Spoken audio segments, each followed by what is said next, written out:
the flyracing.com website. Colors and styles to suit all of your needs. The kinetic mesh stuff is out, and it's got the boa on the back. There's something new for them on that line for this year. It's the super lightweight vented stuff for summer. So it's March right now, but it's getting hot.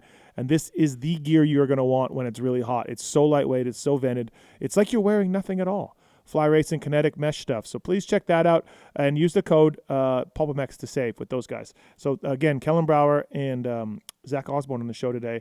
And also don't forget to support our other guys at like 100%. And Max's Tires, Decal Works, Get, O'Neill Team Home Lending, and Seat Concepts all on board with us on the show. And the codes to save are on pulpmxshow.com. So codes to save with 100% like Pulp 30, Seat Concepts, PulpMX 20, Pulp 25, and so on and so forth. So thank you to those companies for supporting us. 702-586-7857. You want to talk Birmingham or you want to talk anything else, go ahead. Give us a call. By the way, new Blair Mathis Project show is up on YouTube and on the podcast feed as well. So check that out. Taking your phone calls over there, holding things down. Coming in first today, eager as a beaver with the week off. Tis Legendary. Tis, what's up? I've been looking forward to this since Tuesday. Thanks for coming in, buddy. Yeah, happy Appreciate to be here. Yeah, Awesome job. Yep, thank you. I love your enthusiasm. Always. Love the effort. Yep. All right, and working the cameras over there, Travis Marks. Steven. What's up, Marks? I've been looking forward to this since Monday. You are a liar. You are a not liar. true at all. You are not looking forward to this. I've been looking forward to this for a long time. I don't think you have, I've missed sir. you, Steven. I don't think you have. Are you Say in it Monday? back. Just say it back. Are you in Monday? I am in Monday. Oh, okay. Tits, you in Monday? No friggin' way. All right. Okay. All right. Let's get Zacho on the line if we can. Thanks for watching and listening, everybody. Really appreciate it. Max's Tires. I'm going to ask Zacho about Hunter Yoder at PRMX. He's using Max's Tires, and Zacho works a little bit with him. But Max's Tires, developed by Jeremy McGrath, soft intermediate to hard terrain tires, available now. And great mountain bike tires, of course. A gift from the Moto science nerds to you. Maxxis has put all of their technology into these latest and greatest tires. They got a Scoop, too. I know Scoop's all the rage right now. Maxxis.com for more information on that. Check it out. And also, thanks to the folks at Get and Athena. HRC Honda using the ECUs for Get on the 450 team now. They've been using them on 250s for years. And they have the data logger. They have the RPM dashboard, all of it going on at Get and Athena. And if you have a two-stroke, especially the new EFI KTMs, these things light up with the Get ECUs available on that. If you want a deal from anything from Get and Athena, email us using a contact form on pulpmx.com, and we'll pass you on to the Get guys, and they'll give you a deal. So Get, Max's Decal Works, O'Neill Team Home Lending, 100% Seat Concepts, all on board with us, as is Zach Osborne. What's up, Zacho? How are you, buddy? Cruising along on a Thursday afternoon. Steven, what about you? Yeah, same thing, bro. I'm not going to Birmingham, though. I'm skipping this weekend. Staying home. You even work anymore, or are you just retired, or what? Wow. No, I work quite a bit, actually, yeah. Really grind away. Huh. Hey, so you've been in this situation before. Points leader, chasing a points leader. You have a week off. Does it help or hurt these guys? Like, look, Webb's been on a roll. Chase has been making mistakes. Does this change anything after a week off?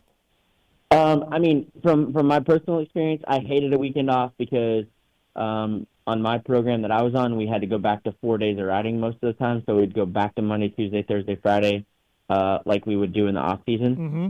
And it really just wasn't that much easier. And it just upset the rhythm. You get in that race rhythm where you're flying Friday, race Saturday, fly Sunday. It's just like, you get in that repetitive rhythm, like I said, and it kind of becomes a norm. And then when you break that, I never thought one weekend really did that much. If there were 3 or 4 during the season, then that's one thing, but what's one more weekend to keep racing? But to answer your question directly, I think for Coop, he probably wanted to keep racing, and for Chase, he was probably ready for a weekend off. Okay, yep. But does it actually affect? Does it actually affect them? Change it a little bit, Yeah. I think that it kind of changes the dynamic a little bit. Mm-hmm. Everybody has short-term memory in our sport, for the most part. So, if Chase comes out and wins this weekend, it's he's back in it. Sure. I do think that things will change a little bit. A lot of guys that did motocross testing, riding. I saw Coop did it. I'm not sure about Chase or not. How'd you like throwing in some early motocross testing on a week off? Yeah, it's good. I think it's a change of pace. You guys to see a little bit, just a different sight over the front fender, feel the speed a little bit. You think those first days of outdoors, you think you're ripping, like you're just like, man, I'm going so fast. And then midsummer those times are like 6 seconds a lap off, just because you've had that, Yeah. just Supercross feel for so long. At this point they've been running Supercross for close to 5 months, so it's nice to have a little change. Yeah, I always found it interesting. Like as a mechanic, it kind of sucked because you had to build an outdoor bike, you had to build a test bike. There was no weekend off. There was maybe Dressing a little bit with settings, and Yeah. that's not good, and it's not fun at all. No, not at all. It'd be interesting to see what happens Triple Crown this weekend. Now, the last Triple Crown, Chase had it in the bag and decided to go after Coop, and the last one went down and lost it, and he won Glendale Triple Crown. So, I mean, you could make if Chase just rides it on home on that last lap, he's 2 for 2 in Triple Crowns. Yeah, but he's not. Okay. I think he's got to right the ship this weekend. I think the goal for him should be to go 1-1-1, make a statement. Hey, we've made some changes, even if there were no changes. Hey, we've made some changes. Feeling good. And we're here for the rest of the season. We're here for the duration. So I think that's got to be the goal for him. Yeah, it'd be interesting to see. 15 points for Webb. I mean, look, anything can happen. We're going to open air stadiums. All of this, anything can happen. But man, Coop's just so solid. You can chip away at that 15 for a couple of weeks, but then he's going to get you some of that back the third week, and then yeah. Yeah, the thing about it is he's not going to have an 8. He's not going to have a 12. He's not going to drop 10 points in one race. Everybody kind of always plays off of that. He doesn't have the speed, but there's been 3 or 4 times this year, maybe 2 times this year, where he was 8th or 12th on the first lap, and gets a 4th, or like at Tampa when he got 2nd. I still think that was a huge turning point in the season for him, where he could have had a weirdo race. He started way back and came through, and ended up 2nd ultimately, and that was a big swing in momentum with Chase going down and him getting up to 2nd. I think that was the turning point for me so far. So somebody that you work with closely, Joey Savacci, we saw his crash. He's going to be out for the weekend, but you just think it's the one maybe, and be back for Seattle? It seems that way. Maybe Seattle as well. He hasn't really made a definitive decision on this weekend. It doesn't look very promising so far. He has, from what we know, like some broken ribs, but just a lot of pain. Like it was just a big hit, So yeah, we're hoping just one, but maybe 2. Okay. Also, Christian Craig's coming back. He's been out all season long. What do you look for position-wise for Christian this weekend? Keeping in mind it's his first race, and keeping in mind it's a Triple Crown. And then to follow up on that, Zacho, where do you look for him to finish going forward as sort of his sweet spot? Yeah, it's hard to join in mid-season. It's extremely hard to join in mid-season, especially new bike, new team. I know that all that sounds a little bit silly because he's been there before and all that, but starting over, 3 years later on a new bike, it's not that easy. I think he, somewhere like 10 to 13 or so, and I don't see. I think he can get some better than that, but it just takes so long to get to that knife's edge level. I think it's going to be tough road. So what's his ceiling? What do you think his ceiling is once he gets back into the groove? 8, maybe 7, 8. Okay, yeah, it's kind of what I think. Yeah. Yeah. And that's no slight to him. I think that's just kind of where he's at right now with the level. I think he's an incredible rider, super talent on the bike, but it's so freaking hard to come back mid-season, man. Yeah, for sure. 702-586-PULP. If you got a question for Zach Osborne here on the Fly Racing Moto 60 Show, use the code PULPMX to save at flyracing.com. We are going to give a what? Sorry. What? Sorry. No, what were you going to say? If I am him, I actually like coming back at a Triple Crown because if with 120-minute main event and a heat race, you're pretty set. You can't make that many changes. But being a first race back and having those little breaks, and some shorter mains to make some adjustments, maybe not a bad thing, like moving forward through the rest of the season. All right, we're going to give away a pair of 100% goggles here on the show. Pulp 30 code to save 100%. San Diego-based company involved in MLB, MotoGP, tons of, obviously, the Tour de France as well. But then they are core motocross, of course. Jet Lawrence, Cooper Webb wearing their goggles, amongst others. And 100%.com, Pulp 30 code saves you on mountain bike gear, on casual wear, of course on goggles. Pulp 30 code at 100%. We're We're going to give away a pair of goggles to a random caller. We also have, thanks to the guys at Supercross, we also have two tickets for Philly, Foxborough, and East Rutherford Supercrosses. We're going to give away today on the show. So I don't know how to really give it away, Marks. You got to live there, but I mean, you got to live close. yeah. How do we know they live close, though? You know, I don't know. That's a good question. Okay. Send us your social and your bank account information, and we will verify Hey, that you have shortly. airplanes, you know? Good point. Yeah, I just don't want to give these tickets away, Zacho, and then someone's selling them on eBay or whatever. You know, Yeah, that sucks. like I that. know what you mean. That sucks. But well, you know what? They won't though, because they got to go to will call to claim them with their ID, so they have to get them. They can't resell these tickets. Yeah, just ask them where they live and make sure it's close. All right, we're gonna give away some tickets, two tickets to these races. Next week we got some more tickets to give away. Foxborough, Philly, East Rutherford coming up. All right, let's go to Justin on one. Question for Zacho. Theory for Zach. Go ahead, Justin. You're on the line with national champion, Supercross champion, GP winner, off-road hero, Zach Osborne. Jeez. Yeah. So, so I got a theory, and Zacho can probably back this up because he's a father. Mm-hmm. I think all the dads that race Supercross and motocross, they're all happy. Everybody's happy, no matter, they all want to win, but they're out there, they're grateful, they got the good home life, as Kiefer would say. Now, this goes back to my theory about Chase Sexton, which you can answer on about the I don't know man. I don't think his home life's good. I don't see his chick. I think there is no chick anymore. I follow his vlogs and everything. I'm a big fan. Yeah, I think I think they broke up. His I think home you're life's right. good. Well, how do you know Yeah. that though? Maybe he's slaying chicks all during the week. Like maybe life's I great. don't think so. But I think he's just a grinder. Dude, I'm going to tell you the same thing I told Kiefer.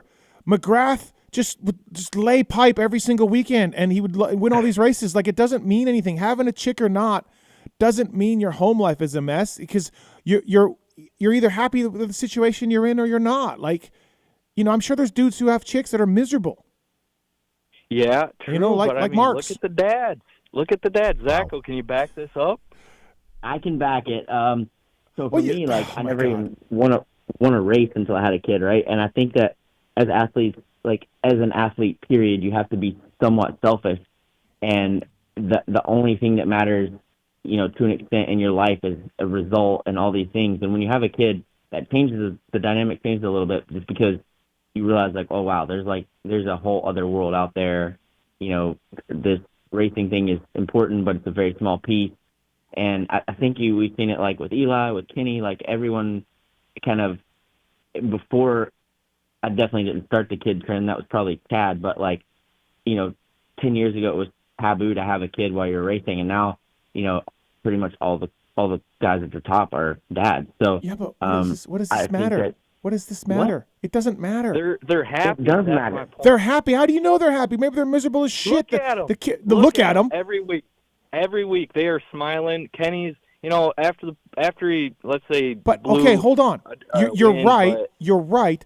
But they just got on a podium, and this is like the Alpine Star boot causing injury thing. When 90% of the field wears Alpine Stars, then They're the most best. of the injuries will be caused with guys with Alpine Star riders. When 90% of the riders in the top 10 have kids, then 90% of them will all look happy. It doesn't Right. mean anything. Justin Barsha's just had a kid, and he's getting sevenths. How's But that I going? guarantee he's happy as hell when he goes home. I'm not saying he's not, but I'm just saying, how can you correlate that?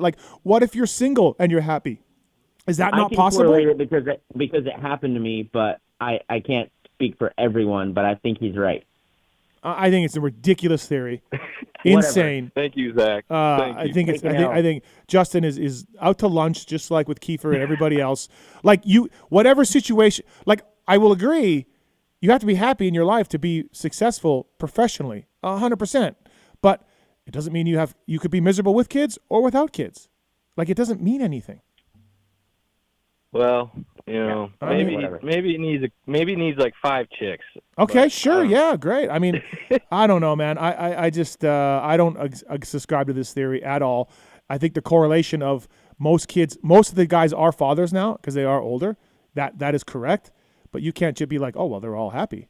There's no way. We But don't You're know. just Yeah, anti-kid yeah. anyway, so I'm not anti-kid. My wife's Oh, anti-kid. My wife is. Oh. Thanks, Justin. Thanks for the call, man. Appreciate it. Yep, no Thank problem. You got to lay pipe and then just hopefully survive. Yeah, that's exactly it. All right, we got a question about re-raceables and Zacho. Go ahead, Colin. Colin? Hi. Yep. Hey. You there? Yeah, we hear you, Colin. Hello? Oh, sorry. Anyway, so last week on Rerasables, Mathis had Eli on, and Eli dropped a hint saying that most riders have contracts already talked about or they've landed on teams by this month or last month. And my question is for Zacho, during those months when you're trying to figure out or trying to navigate this championship or the Supercross championship, how much of that is actually playing on your mind opposed to winning the race or winning the championship? I don't think that much. For me, like I never from 15 till I retired, I never even negotiated with another team or another gear company. So for me, it was never on my mind. But I don't think it's that big of a deal. Maybe if you're just like extremely unhappy and the results are like mediocre and you're marginally getting on a team, that's one thing. But you know, when you're winning races or you're at that level, you're always going to have a ride, right? So I don't think it really like kills you that much. And Colin, when Eli was mentioning that, like that's the situation for guys like Roxon and Tomac and those Sexton and those types of guys. You know, that's not the usual thing for those dudes. It's just the elite guys. And that was kind of my. I'm so sorry to interrupt. That was kind of my thought process. Is these are the guys that are at the front. You know, they're the front runners, and Carmichael even talked about it back in the day about why he switched to Honda because he thought that they were the tip of the spear. You know, so I figured maybe that was kind of what they're trying to do. They're trying to make moves in their head while they're trying to also navigate a championship. Yeah. They got agents and fathers and things to handle that part. But, yeah, the Sexton KTM negotiations are ongoing right now as we speak, for sure. Thanks, Colin. Colin. They were ongoing from the end of last year. Thank you so much. Like, Thanks. Yeah. By the way, it was just what was nuts to me, though, when we reached the point where Kenny's Honda deal was done before Anaheim 1 of RCH. That was like... Yeah, that's pretty gnarly. I was just like, wait, what? You know? There was a MotoGP deal last year, year before, I don't remember, with Quartararo that was done before the season and announced before the season or something crazy. I don't even remember. F1's like that too, though, right? F1's sometimes like that too. Yeah. Zach Osborne here on the show. We're going to give away these tickets. Let's do 2 tickets to Foxborough right now, if we can there, Mr. Legendary. 2 tickets to Foxborough, courtesy of the folks at Monster Energy Supercross. Thank you for that. Cooper's got another Chase Sexton question. Go ahead, Cooper. What's your Sexton question? Oh, boy. Hey, guys. So my question is it kind of piggyback off the other two guys who were just on. With the way that Sexton's season has gone, do we think that he's going to jump ship from KTM? I mean, we all know it hasn't really gone that great again this year. Just wanted to get your opinion on that. I said before the year, and this was a hot take. It's not. I didn't have it written in stone, but I said he was going to leave KTM and go. But I also didn't think he would find sort of the top end speed that he has found. So I think he stays. I think they negotiate the contracts, they figure it out. I know there's things on the bike he's not totally happy with, but in my opinion, I think he stays. What about you, Zacho? I think it's probably like 75% that he stays. Last year, I would have said no way. And I think that again, like you said, I didn't expect him to come in and find the form and find the bike that he has. And that changed it for me. But I think it's probably 75% that he stays. Yeah, I think so too. I don't really know what's available either. Like he's not going back to Honda. I don't think Eli's going to quit, but maybe he does. There's just not a lot of spots. Like is Jason up? Jason's up at Cowie, right? Yeah, Jason's up, but I believe they're negotiating. So. So yeah, I don't see him leaving. Yeah. There you go, Cooper. We think he stays at KTM. All right. Thank you, guys. Thanks, man. Hey, by the way, Cooper, you there? Yes, sir. You want some 100% goggles? I would love a pair. Wait, you got to ask where he's from. Give him the ticket. Well, where are you from, Cooper? I live in South Carolina, so there's not a snowball's chance in hell I'd make it up there. Yeah, he's not going. All right, stay on hold. Okay, we'll give you the 100% goggles, though. Pulp30 is the code to save with those guys. And stay on hold. We'll get your information, and you can do that. We got the tickets already given away, Tits, Foxborough? Yep. Okay. All right, sounds good. Zach Osborne. What? How did he give them away? I don't know. Somebody called in, Zacho. Can you just worry about the guests? Gave them to a friend or what? Listen, are you producing this show? No, but dang. All right. Can we move on? Whatever. Okay. Listen, here's a question I brought up on the Blair Mathis project. And, Tits gave away the set for Philly. Okay. We're still giving away Foxborough and New Jersey, courtesy of the folks at Supercross. Give us a call, 702-586-7857. By the way, Tits, the dude on 2, got the 100% goggles. Okay, Zacho. This is hypothetical, and it's not exactly apples to apples here, but just please play along. If these riders wanted the same salary for 2026, J. Coop, Anderson, Barsha, Malcolm, and AP. Same salary across the board. They are all their current ages that they are right now. Who would you hire first on down the line in your order? Exactly that order you just mentioned. J. Coop, Jason, Barsha, AP. I said Malcolm, then AP. Malcolm before Barsha.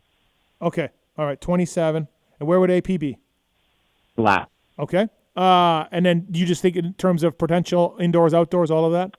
J. Coop? Yeah, I think so. I think J. Coop has improved the most. He's the youngest and has the most, fuel in the tank for the next, the investment, if you will. Yep. So yeah, I think him and Jason would be really close for me. Just depending on what you're looking for, what kind of team you are. If you're looking for a first rider, second rider, et cetera. But yeah, that's the order for me. Okay, does it matter to you, and this is kind of something else we talked about, Zacho, and you know this from being on the inside of these teams. Like, Justin is a good dude. He's everything you kind of want, but like there's not a lot of popularity there. Like, Phil was on the show telling him he needs to start a vlog. Because behind the scenes, J. Coop is pretty funny and interesting and all that, but he literally doesn't show much personality. So does it not, do results matter only for you, team manager Zach Osborne, or when you look at Malcolm, you look at AP, even Anderson, they have a bigger social following, sort of more interaction, more popularity, quote unquote. Does that matter at all to you or no? As a team manager, if I'm calling the shot and writing the check, no, it does not. But in the real world of dirt bike racing today, yes, it does. I think it matters, and it matters a lot. There were times where I was beating guys around me, and they were getting paid more than me from the same company. But like I didn't have the capabilities to do both as well as I could. So I chose results, and obviously it paid off. But in today's world, all that blog, social media stuff is a big deal. Yeah, I do think that comes into play a little bit with these guys. What the managers tell us in the media when a rider's doing well, they tell us, we only care about results and it doesn't matter, the other stuff doesn't matter, blah, blah, blah. And then when the rider's not doing well, they're like, yeah, but he's got a good following and people like him. They move the goalposts, you know what I mean? Like, whenever we talk to these people. So, yeah. I mean, at the end of the day, if you're not getting some, relatively decent results, I don't think it saves you. But if you're like a fifth place guy that gets some tenths, I think it saves you a lot. You can't be a third place guy getting 12th. Your vlog's not going to do much for you. But I think it, in a sense, it fills some gaps there. Speaking of that, AP third at Daytona, fifth I think fifth in Indy, rode well, and that's with a crash too. He came up from a crash. Do you think he's quote unquote back and fixed? I think he's coming around. I'm not sure, kind of what changed from last year. As far as I know, it's like mostly the same platform, right? Do you know anything about that? No, I think it's the same. Yeah, it's the same, right? And somebody asked him, like, "Is the bike the same?" And he went, "Yeah," and then he laughed and said, "I don't know what's wrong." Yeah, I mean, I don't know either. Like, it's hard for me to understand how someone can, be winning last year, same platform this year. If it's a new bike and all that stuff, then I get it. It's a bit strange. I think he's coming around. at the beginning of the season, he just didn't look peppy on the bike. Like, he looked kind of flat. I don't want to say like not interested, but just not quite himself, you know? Right. So I think it's getting better. 702-586-PULP. Give us a call. O'Neill Team, United American Mortgage, on board with us. Craig O'Neill there has done a lot of work for people in the industry, including Dean Wilson. If he's friends with Dean and did Dean's mortgage, then you know he must have great rates because Dino's cheap AF. O'Neill, Yes. teamhomelending.com. MLS number 1942 as well. He's a mortgage expert, and Craig's built his career at finding creative solutions to close loans that big banks have denied. So whether you're considering refi, consolidating your debts, preparing to purchase a home, O'Neill Team are here to guide you through the mortgage process. Reach out to Craig, 619-535-7477, o'neillteamhomelending.com for more information on that. Zach Osborne here on the show. We got a call from Tony on 4. Tony, welcome to the Fly Racing Moto 60 show. What's your question for Zacho? Hey, Zacho, this is Tony Burt. I had a question for you. What do you think about a bonus if a guy's sweep all 3 Triple Crowns? So if a guy's sitting 1-1, instead of going into the third one and just mailing it home, if there was like a 5-point bonus swing if he sweeps all 3 Triple Crowns or all 3 races, should they do anything like that to make these guys race hard in the last round, or should they not do anything like that? I'm still a proponent, Tony, of paying points per race. A lot of people are against that, like Steven himself, but I don't hate that idea. That could be good, or even like I wouldn't say like a different point structure for the last one, but I think a 3-win bonus would be cool. What about you, Steve? Yes, I would like it. It does. The one drawback to Triple Crowns is the dude's just cruising out there doing nothing. That absolutely is a drawback of that. So Zach's idea of paying per main is ridiculous. That's stupid. But it could make a championship boring real quick. But yes, give him some 3 points. Absolutely, Tony. I think that's a good plan. Like, give him some idea to cruise forward and get the win. Yep, I like it. Last one, I'll leave you alone. Should the Triple Crowns be shootouts, or should we just say set or full light schedule all year long? I was watching that last week or 2 weeks ago, and seeing all those names top to bottom in the 250 class was pretty sweet. It'd be sweet to see that. I've given my opinion on 250 class. It's totally broken. It needs to be fixed. Guys like Zacho need to either be able to stay in it forever or get the hell out of there. Not what we're doing right now. Yeah, I took my 2 championships and got out. Okay. Yeah, but the point is, you should be able to stay down there, or you shouldn't be allowed to be that old and be there in the first place. To answer Tony's question, I think I would love to see a shootout Triple Crown, especially if they're going to make the series for West Coast, especially like as choppy as they have. Why not throw a Triple Crown at it while they're at it? Yeah. But I'm all about all 17 rounds of 250 Supercross. Thanks, Tony. Thanks for the call. Appreciate it. Yep. We got 2 tickets to give away to Foxborough and New Jersey. Is that correct, producer? I was giving thumbs up, but yes, sorry. Oh, I didn't see that. Okay, yeah, 2 tickets. So give us a call, 702-586-7857. Thank you to the guys at Supercross for giving those away. We got 3 rounds in the East there, 3 weeks in a row, and Pittsburgh, of course, as well. New round. Zacho, are you going this weekend? I'm not. Okay. Tony's going though. All right. Cool, man. No, for real. PulpMX.com. PulpMX code to save at flyracing.com. Zacho, I wanted to talk to you about, speaking of Max's Tires and Hunter Yoder, the PRMX guys. You've been working with them a little bit off to the side. They've been riding there at Jack Chambers' place. I feel like Yoder is pretty underrated. Like, I'm not trying to slam PRMX, but I'm guessing their bikes aren't as good as some of the bikes that are around Hunter Yoder. He gets good starts. He put it in the showdown through the LCQ, obviously, after Jet Reynolds decided to obliterate him. But I don't know. I just feel like Hunter Yoder is kind of underrated. What do you see with Yoder personally and professionally and all of that, Zacho? Yeah, I think the biggest thing for Hunter is he's missed a ton of time over the last couple of years. He's still never even raced an outdoor national at all, like never even started one. So he still has a lot to learn, but as far as skills go, he's very underrated. I think he has potential to be, way up in there, like top 5, top 7 kind of guy right now. Again, same sort of thing as Jack. We're like kind of waiting on practice Hunter to show up on a Saturday, but it's going better. He's a hard worker, good kid, super well mannered. doesn't ask any questions, and kind of, really easy to work with on the training side. So I'm hoping before the end of the season, he shows up the real Hunter shows up at a race. Okay. And I think you'll be even really surprised then. He's got some skills, right? Yeah, he does.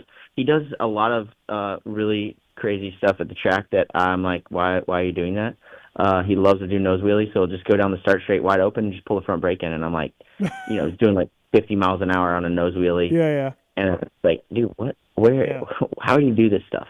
You know what does suck about our sport a little bit, and this could be a race tech rant here, is like, and this was my my rant for a long time. Like a guy like Alex Martin, he became this privateer and he became lodged with these B teams forever.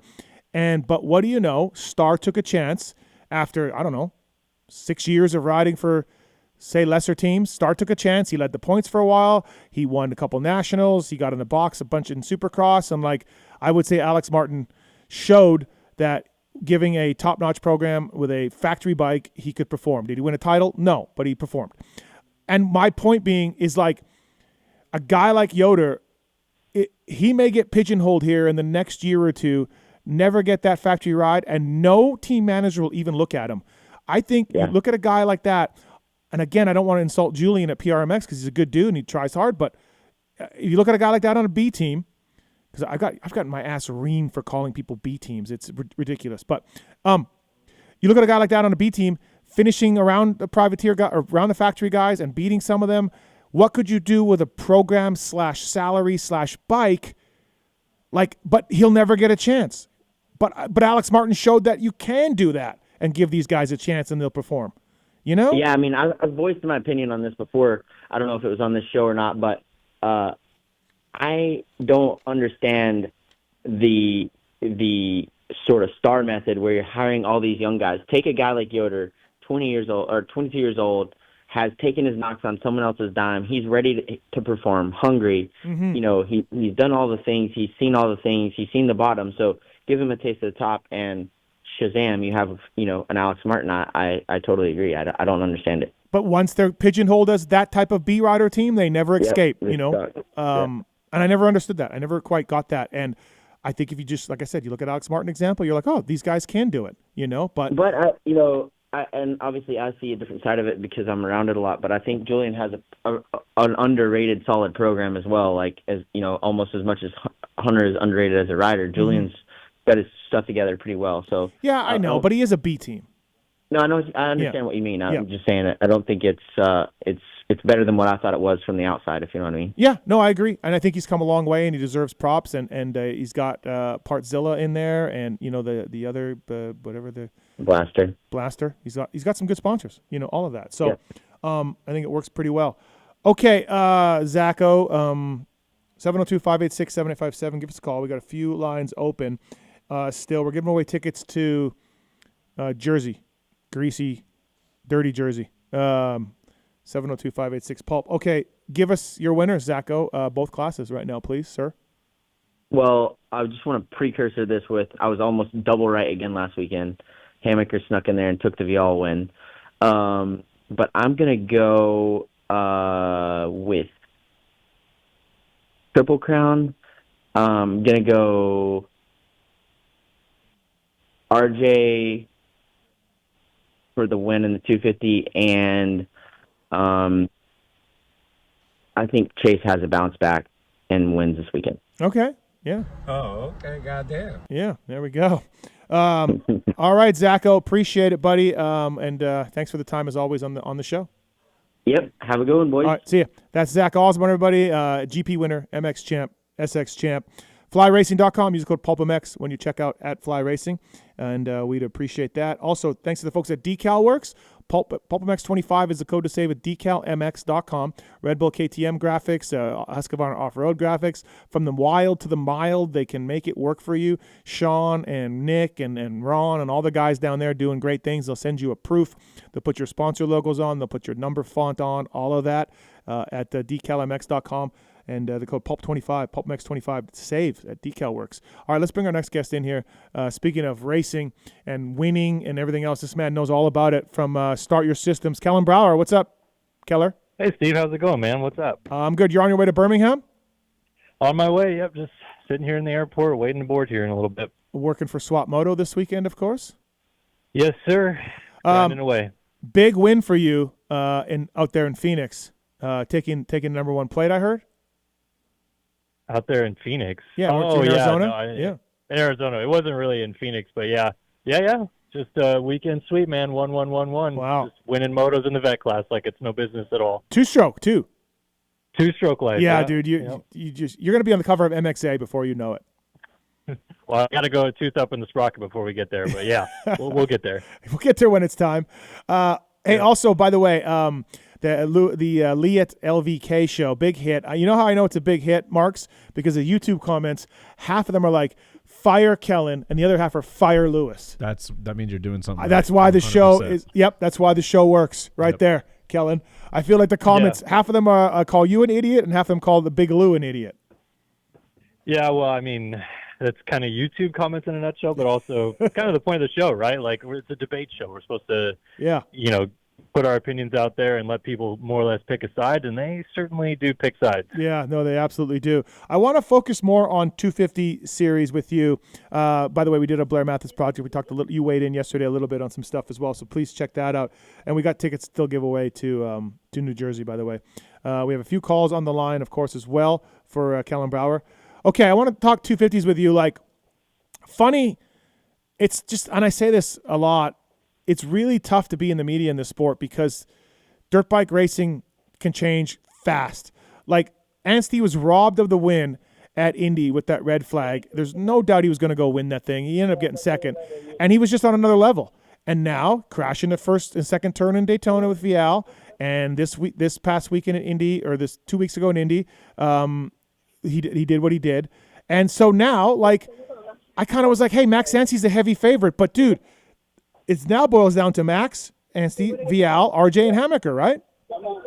Yeah, I mean, it really does. And to me, Indy was the most shocking ride out of Anstey so far, just because, the Daytona first turn crashed, and he came back through the field really well with that. But Indy, he just, like, even RJ came from really far back and kind of walked right by him. And I feel like that should have been a wake-up call for him of, like, oh, maybe, we got to be going a little bit faster here. So I'm not, like, panic button with him yet or anything, but I certainly need to see a pretty quick turnaround of form back to what we saw at Detroit, what we saw at Tampa, in Birmingham. Even if he doesn't get a start and win the race or something, like, just that speed needs to, I think, come back again before we, start feeling more comfortable about, him getting up there and winning races again and contending for this title. It's almost like the press day crash in Daytona took something out of him. You know? But you would, yes, but the main in Daytona, like you said, like, he came from a ways back and was going faster than almost anyone else on the track for a lot of that main. And then he said after the red flag in Daytona, he was a little bit, I think the crash did catch up to him then. But before that, he was hauling. And I just don't feel like I really saw that version of him in Indy, even in qualifying. Just a lot of little kind of mistakes here and there, and just didn't look as polished as I felt like he was at the first two rounds. So, and you got Vial, who hasn't won a race with the red plate, of course, and Hammaker's. RJ's 12 back. Like, RJ got like 17th at the opener. We got 4 rounds to go or something, and he's only 12 back. Like, he's totally in this thing. Yeah, well, I mean, it kind of goes back to what we saw with the East Championship last year. All those guys down in the first corner, and by around this time last year, Vial was taking the red plate over as he, won Daytona and Birmingham back-to-back. So it almost feels kind of like that's what RJ's model has been, like have a rough round, get it out of the way, and then just start clicking off wins and podiums. And clearly he seems to be pretty much the fastest guy. He just needs to stay on 2 wheels, which is always an RJ thing. But he's getting into that zone a little bit now where if he can go and win this weekend, get the ball, really rolling into the second half of the championship, it might be hard to, like, slow that train down once it gets going. I'm of the belief that Vial will not Tim Ferry his way to this title. I know Daniel brought it up on our show. I don't think that'll happen. Vial's gotten two runner-ups the last 2 races. I think he'll win a race here. I don't think he'll do it, but I don't know. You're going to get mad, Keller, but I honestly put him 4th, and I know he's got the red plate. I put him 4th of the 4 right now for this title. Well, I don't know about title, but I I could get on board with fourth fastest of those four guys right now. Okay. Obviously, they all have wins, so it kind of teeters that way a little bit more. But I think that the difference is each of them have their kind of weaknesses with inconsistency and bad starts and things like that. Whereas Vial, even going back to his championship last year, he just kept getting good starts and running at the front and putting himself in good positions, which he's already starting to do again this year. So unless, Anstey can dial in his starts on a more consistent basis and RJ can also get up there a little bit more often, I do kind of think I could see a world where he just keeps getting these 2s and 3s and a win here and there, and they just can't catch up to him because of that. Because even if Anstey, let's say Anstey has a bad week this week, for example, and Vial gets another second, and even if Hampshire wins, Vial's up like 10 points then. So I think they need to get a little bit more on the consistency side with those starts, dial it in a little bit more, and just kind of knock him back a peg. Maybe even a fourth this weekend would be, a good start to kind of just knock him back a little bit. Yeah, it'll be interesting to see what goes on. It's the week off, so you get a little bit of a reset for these guys. Some of them rode Moto, some of them didn't, right? Interesting, too, if Vial wins this, he's out of the class, Kellen. Yeah, honestly, I kind of forgot about this because I know that the rules changed a lot the last couple of years where there was like people can be in for 4 years after winning one title and stuff like that, but it's still in there that if you win 2 titles, you really get max 3 years. Obviously, if you win your second title in like your 4th or 5th year or whatever it is, then that changes. Yeah. But yeah, so for him, it's a weird situation now because he wants to win this title. Obviously, he wants to be a 2-time champion in the class. But as we talked about on Blair Mathis' show yesterday, this could be a big disadvantage to him in his career just because I don't know that he's really fully prepared to jump up to a 450 and like contend with those guys on a skill basis yet. I think he still needs a little bit of time to develop and get more comfortable, especially because he hasn't even raced West, so he doesn't know what most of those tracks are like yet. And then he would just suddenly be on a 450 next year. It seems too fast, Oh, for sure. Yeah, absolutely. All right, we got a call on one about Forkner. David, welcome to the Fly Racing Moto 60 show. What do you want to talk about Forkner? Hey, thanks for taking my call today. Yeah. Hey, so, yeah, I know he obviously we all know that he had a terrible year last year with his health and everything. And with the switch of bike, do we think we will ever see the Monster Energy Kawasaki Austin Forkner again? That's a great question. Yeah. I mean, like it was just last year he won the opener and then he was going to win the second one when he crashed out. Was that what happened? Or did he win? Yes, yeah. In Dallas. I don't think we can. In my mind, David, I can't make that call yet. I don't know. Kellen, what about you? Yeah, I think it's still maybe a little bit too early to say that. Like, there's some positive signs. I feel like Indy, he was finally putting himself in a better position qualifying, which we know that was Forkner's strong suit, is one-lap speed for, most of his career. So that was a positive, but it's still just, I think he's maybe just still a little bit timid when it comes to, like, race time, just to hang it out again. And he needs to kind of break through that wall. And I don't know if it's a mental thing or just getting comfortable with the Triumph still or what is it, but I don't know that we can fully write off it's not going to happen yet, but I think it needs to happen at some point this year or else we're going to start seeing a pretty bad trend in the next few years. I mean, look, he Parabinos talked about him in our Pulp Fantasy pod about a possible pick this weekend. And yes, he put himself, I think he was fourth in one session, which is by far the best he's shown speed-wise qualifying. He still crashed 3 times that I saw in practice throughout the day, and he crashed in the heat and had to go to the LCQ. Now, he pulled it through in the LCQ, great work, but he didn't have a great main event result. So now we're at 4 races down, and we have 1 qualifying session where he was in a 4th place as the only positive for Austin Forkner, and we have about 8 negatives, right? So, yeah, I mean, it's definitely too early to say, but he's been through a lot. If he doesn't get it back, I won't be surprised. Like, I won't be like, oh, I couldn't believe he couldn't come back from, having the brain surgery and everything. So, yeah. Dave, I love watching him ride, and it's just I hope he can get back to it because he was very inspirational to watch ride. I mean, yeah, his speed phenomenal when he was on. Here's the thing, though, David, and I think Kellen would agree with me. he doesn't look the same as a rider. No, he doesn't. I agree 100%. I don't know if he's he's right. I don't know if he's put on weight or he's changed his riding style or it's the Triumph. Kellen, would you agree? He doesn't look the same. Yeah, I do, but I would, in my opinion, put that more down to just getting acclimated to the Triumph. I mean, he's been on a Kawasaki just for so much of his life, and to make such a drastic change coming off an injury and trying to build back some sort of base while also learning a new machine at the same time, I think is going to create a little bit of weird tendencies in riding style as well. So I agree that it doesn't look the same as what he was on a Cowie, but I don't think that it's impossible that once he figures out some good settings on the bike, especially when it comes to a race weekend, that we can't see that version of him again. Yeah. So David, we'll see, I guess. Stay tuned. It is a good story to cheer for, though, if he can get it back. Absolutely. Thanks for taking my call. Yeah, thank you, man. Appreciate it. This is Fly Racing Moto 60 show. New Jersey Supercross tickets. We got a pair up for grabs, 702-586-7857 if you want to get them, if the Mr. Legendary determines that you can indeed get them. All right, Kellen, I'm going to double up on our questions a little bit because this is a different show. Different people may listen. There's no bigger fan of Max Volan than you. There's no bigger fan of Max Yancey than Lou, Big Lou. You guys both love Max's. But we all know the issues he's had. Club MX, he's had 2 good races, 1 DNF, 1 so-so. As president of the Max Volan fan club, through the 4 races with the handbrake, thoughts on his season? Well, the Voland vessel will be, docking shortly here in Birmingham. So I think thoughts on the season is that, I don't think even really fully expected until maybe 2 months ago that he was even going to be able to race by the start of East.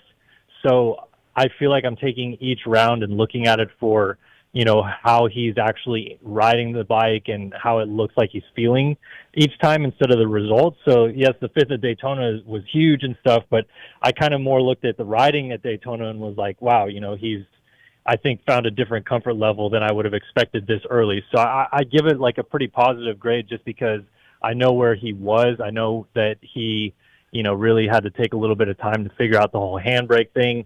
And, now he's gotten into a point where he can finally test the bike, like we talked a little bit on Blair Mathis, where, they don't have to worry too much about how this handbrake and the clutch system and all that stuff might interact with each other or fail like it did at the first 2 rounds. And he can just dial in testing, do his laps, work on sprint speed, which I think he's kind of struggled with a little bit as well, getting off the gate and fighting right away. I think he's built up into a pretty good space towards the end of the main events, but definitely needs to get off the gate a little bit better, and I think starts have been kind of one of those things that he's been certainly pinpointing the last maybe couple weeks now that they've got this all figured out and he can dial in some testing a little bit more.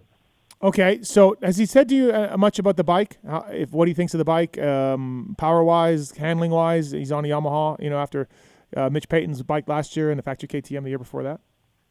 Yeah, he definitely his initial thought was just he was so surprised at the power of the bike itself, because I think when he first rode it, it was, back in November or so last year, and that was just a stock bike, and he was just so impressed with the delivery that, the Yamaha gives off the bottom end for him, and they've obviously been able to dial in a couple more things and, add some components to the bike and stuff like that. And he says he's just really happy with where the bike is for such a short amount of time to dial everything and learn it. So, I don't think that he's like as comfortable as he probably was on the PC Cowie, but I do think that he generally from his thoughts is, feeling much more happy and more comfortable with this bike than even some of his KTM days where he felt like he was fighting setup a lot. And this one, he feels there's a bigger window of opportunity to get it right and kind of ride within a zone that, even if it doesn't feel perfect, he can still push through it a little bit better than maybe he did in the past. All right. Sounds good. Well, the Volan Vessel going to Birmingham, Triple Crown this weekend. So we'll see how that goes. Seat Concepts, by the way, Pulp 25 to save 15% off. Ride the world with them. They are involved with the Ampro Yamaha guys, Phoenix Racing, Factory Beta, SLR Honda, and several more teams out there. Race 2.0 to the Comfort Series. Seat Concepts has proprietary foam and handcrafted seat shapes made in the USA.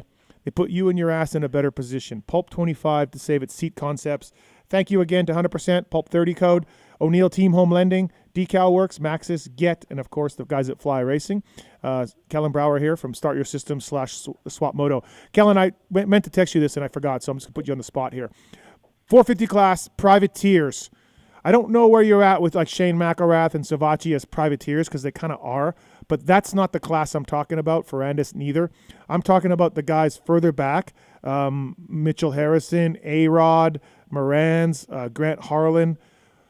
Which guys kind of impressed you a little bit? Which guys has opened your eyes a little bit, 450 class? I mean the privateer guys. Yeah, I mean, it's kind of tough because I feel like they're all starting to sort of slot into where they would normally fit when injuries start to come in, and you're seeing the same 5 or 6 guys get in right at the tail end of the heat or, be the top 4 in the LCQ week after week. So I don't know that I have one really that jumps off the page to me. But I will say I feel like Jerry has been just more consistent this year. Like, it hasn't been like, kind of all or nothing in the past where it was like really fast in qualifying or really fast in a heat race and then fade in the main or not finish the main. It seems like it's kind of, he might get an 8th or 9th in a heat. He might get a 2nd in an LCQ, and then he'll just ride to a 16th place in the main event.